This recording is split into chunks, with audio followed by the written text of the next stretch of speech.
In this guide, I'm going to show you guys how to fix Safari not working on iPhone or iPad. Let's get started.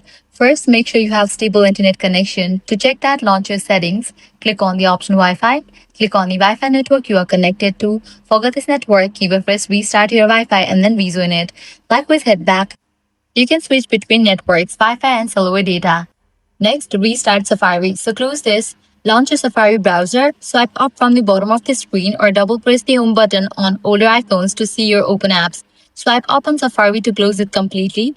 Again, launch it and check if it works. Next up, clear Safari history and website data. For that, launch settings, scroll all the way down and navigate to the option apps.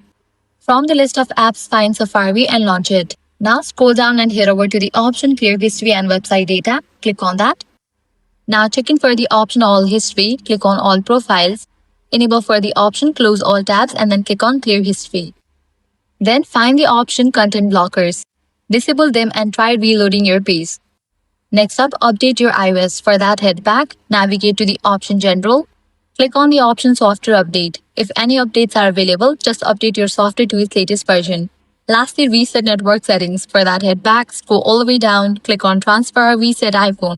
Click on reset network settings and go through the process. And that's it. These are some fixes for Safari not working on iPhone or iPad. If this guide helped you out, do not forget to like, share and subscribe. Thanks for watching.